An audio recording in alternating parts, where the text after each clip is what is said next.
প্রিয় দর্শক, আজকে আমি রান্না করব শীতকালীন সবজি ফুলকপি, শিম এবং আলু দিয়ে একটি তরকারি, যেটি কিনা শীতকালে প্রচুর পরিমাণে খাওয়া হয়ে থাকে। কিভাবে রান্না করব? খুবই ইজি রেসিপি। যারা ব্যাচেলার আছেন আমার মতো, তারা খুব ইজি ওয়েতে রান্না করতে পারবেন।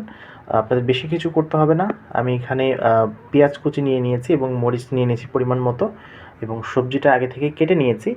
এবং আমি এটি পাঙাশ মাছ দিয়ে রান্না করব এটি, এবং আমি টমেটো নিয়ে নিয়েছি। তো চলুন চুলায় চলে যাওয়া যাক। সবার প্রথমে আমি চুলায় কিন্তু তেল দিয়ে গরম করে নিয়েছি। পেঁয়াজ এবং মরিচ কুচিগুলো ছিল সেগুলো এটার ভিতরে দিয়ে দিব।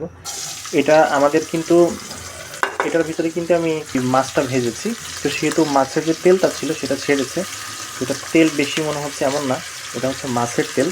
তো মাছের তেলে জিনিসটা ভাজলে আরও খুব সুন্দর হবে তরকারিটা। আমরা প্রথমে পেঁয়াজ এবং মরিচ কুচিগুলো হালকা একটু ভেজে নেব। আঁচটা একদম কমিয়ে দিব, মিডিয়াম থেকে একটু কম, যাতে করে পেঁয়াজ মরিচটা পুড়ে না যায়, আস্তে আস্তে সিদ্ধ হয়। এরপর আমরা এর ভিতরে লবণ দিয়ে নিব। লবণ হচ্ছে আমরা অল্প পরিমাণে দিব প্রথমে, তারপর তরকারি দেওয়ার সময় দিব, এতে করে তরকারি সিদ্ধ হয় তাড়াতাড়ি। লবণ দিয়ে স্বাদ মতো একটু নাড়াচাড়া করে নিব। এরপর হচ্ছে 1 চা চামচ হলুদ আমরা দিয়ে দেব এর ভিতরে। বেশি দিলে বেশি হবে, কম দিলে কম হবে। এরপর আমরা ধনিয়া গুঁড়া দিব 1 চা চামচ। এটা দিলে হচ্ছে, যেহেতু আমরা বাটা মশলা খাই না, বাটা মশলার ব্যাচেলার যারা আছে তাদের আর বাটতে সমস্যা হয়, আমরা গুঁড়াটাই ব্যবহার করব। রসুন ছাড়া রান্না হচ্ছে কিন্তু। এরপর আমরা একটু ভালো মতো নেড়ে চেড়ে নিব, নেড়ে এগুলোকে কষিয়ে নিব। হালকা ফ্লেমে রাখবেন যাতে করে জিনিসটা পুড়ে না যায়। এটাকে বলা হচ্ছে গিয়ে মশলা, বাটা মশলা ছাড়া ঝটপট রান্না। এটা আমরা একটু ভালো মতো ভেজে নিব যাতে করে কাঁচা গন্ধটা না আসে হলুদের, ধনিয়া গুঁড়ার। আমাদের মশলাটা অনেকখানি কষানো হয়ে গেছে। এবার আমরা আমাদের সবজিগুলো এটার মধ্যে ঢেলে দেব। সবজিগুলো ঢেলে দিয়ে একটু নেড়েচেড়ে সাথে মিক্স করে নেব। আমরা শুরুতে একটু কম লবণ অ্যাড করেছিলাম, আমরা এবার এটাতে এখন লবণ অ্যাড করব যাতে করে সবজিগুলো সিজতে সুবিধা হয়। স্বাদ মতো যতটুকু লবণ দরকার আমরা দিয়ে নিব লবণ।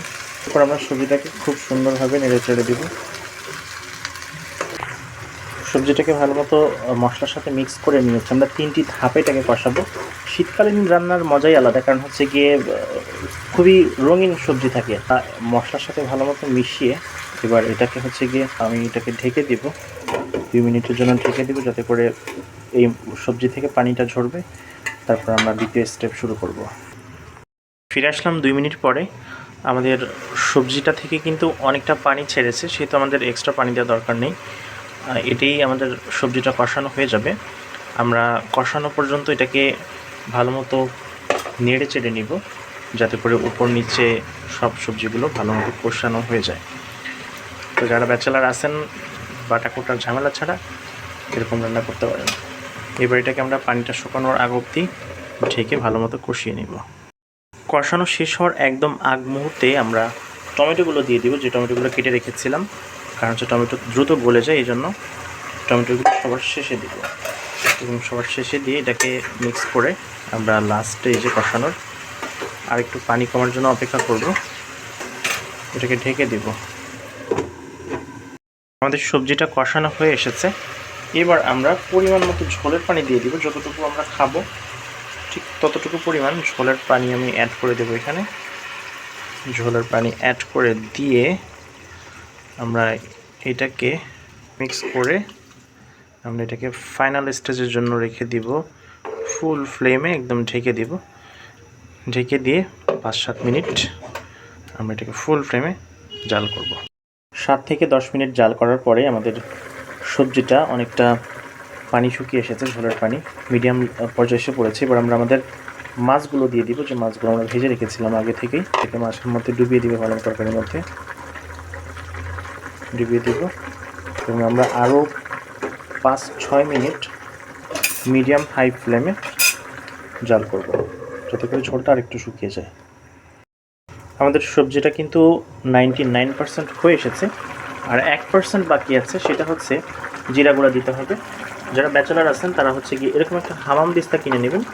জাস্ট জিরাটা হালকা একটু গরম করে এটার ভিতর দিলে কিন্তু গুঁড়া হয়ে যাবে। এত প্যারা নিতে হবে না। এবার আমরা এখান থেকে জিরা গুঁড়োটা ভিতর দিয়ে দেবো। জিরার গুঁড়োটা পুরো তরকারি জুড়ে দিয়ে দিব, দিয়ে হচ্ছে গিয়ে হালকা একটু নেড়ে চেড়ে সাথে মিশিয়ে দেব, যাতে করে ঝোলের সাথে জিনিসটা মিশে যায়। কি আমাদের তরকারিটা রান্না করা শেষ। এবার এটাকে হচ্ছে আমরা লো ফ্লেমে, একদম লো ফ্লেমে 30 সেকেন্ডের জন্য ঢেকে জাল করব। ওকে, 30 সেকেন্ড থেকে 1 মিনিট পার হয়ে গিয়েছে। আমাদের তরকারিটা কিন্তু হয়ে এসেছে এবং খুব সুন্দর একটা স্মেল আসছে।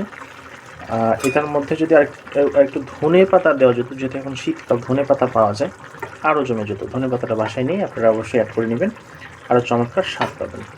তো যারা আমার মতো ব্যাচেলার আছেন এবং ইজি ঝটপট রান্না করতে চান, এরকমভাবে কিন্তু আপনারা রান্না করে নিতে পারেন। ঠিক আছে, রেসিপি ভালো লাগলে অবশ্যই লাইক করবেন, শেয়ার করবেন এবং রসুইঘর সাবস্ক্রাইব করবেন। Thank you.